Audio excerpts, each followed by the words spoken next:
পশ্চিম আফ্রিকার মুসলিম প্রধান দেশ বুর্কিনা ফাসো বিশ্বের দরিদ্রতম দেশগুলোর একটি। একসময় এটি ফরাসি উপনিবেশ ছিল। সম্প্রতি দেশটি আন্তর্জাতিক আলোচনায় উঠে এসেছে প্রেসিডেন্ট ইব্রাহিম তাওরের সাহসী সিদ্ধান্ত ও কর্মতৎপরতার কারণে। মাত্র ৩৭ বছর বয়সী ইব্রাহিম তাওরে ক্ষমতায় আসেন ৩৫ বছর বয়সে, যা তাকে বিশ্বের কনিষ্ঠতম প্রেসিডেন্ট এবং দ্বিতীয় কনিষ্ঠ সরকার প্রধান হিসেবে পরিচিত করেছে।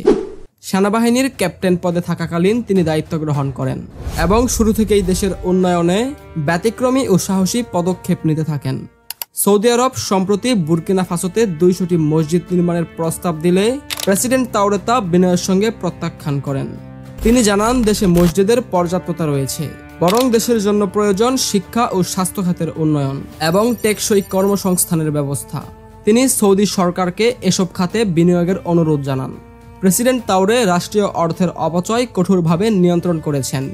মার্কিন প্রেসিডেন্ট ডোনাল্ড ট্রাম্পের অভিষেক অনুষ্ঠানে আমন্ত্রণ পেলেও তিনি যাননি, কারণ তিনি রাষ্ট্রীয় খরচে অপ্রয়োজনীয় বিদেশ সফরকে সমর্থন করেন না। ক্ষমতা গ্রহণের পর তিনি সরকারি কর্মচারীদের বেতন ৫০% বৃদ্ধি করেন, কিন্তু এমপি মন্ত্রী ও রাজনীতিকদের বেতন ৩০% কমিয়ে দেন। নিজের ক্ষেত্রে আরও অনন্য নজির স্থাপন করেছেন। প্রেসিডেন্ট হিসেবে কোনো বেতন গ্রহণ না করে তিনি সেনাবাহিনীর ক্যাপ্টেন থাকা অবস্থায় যে বেতন পেতেন সেটাই গ্রহণ করেছেন। দেশের কারা আইনে তিনি যুগান্তকারী পরিবর্তন এনেছেন।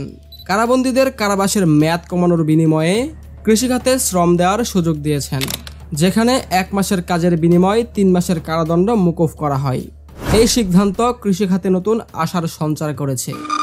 বুর্কিনা ফাসোর স্বর্ণ ও ম্যাঙ্গানিজ সহ খনিজ সম্পদের উপর পশ্চিমা নিয়ন্ত্রণ সরিয়ে নেওয়ার ক্ষেত্রেও তিনি সফল হয়েছেন। মার্কিন যুক্তরাষ্ট্র ইউএসআইডির ফান্ডিং বাতিল করে তিনি বলেন, আমরা বিদেশি সাহায্যের জন্য লালায়িত নই। বিদেশি অনুদান জাতিকে পরনির্ভরশীল করে তোলে এবং মেরুদণ্ড দুর্বল করে। গত ৬৩ বছর ধরে ফ্রান্স আমাদের সাহায্য দিচ্ছে, কিন্তু আমরা এখনও দরিদ্রের শৃঙ্খল ভাঙতে পারিনি। প্রেসিডেন্ট ইব্রাহিম তাওরে অত্যন্ত সাধারণ জীবনযাপন করেন। তাকে বলা হয় আফ্রিকার দরিদ্রতম প্রেসিডেন্ট। তার স্ত্রী ও সন্তানদের কখনো মিডিয়ার সামনে দেখা যায়নি, এমনকি কোনো রাষ্ট্রীয় সফরেও তিনি স্ত্রীকে সঙ্গে নিয়ে যান না।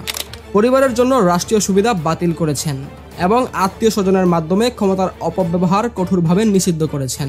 তিনি প্রমাণ করেছেন যে সংস্কার কথায় নয়, কাজে প্রকাশ পায়। কেবল নীতিগত ঘোষণা বা প্রতিশ্রুতিই যথেষ্ট নয়, বাস্তবায়নই আসল। প্রেসিডেন্ট ইব্রাহিম তাওরে নেতৃত্বের এক উজ্জ্বল দৃষ্টান্ত স্থাপন করেছে।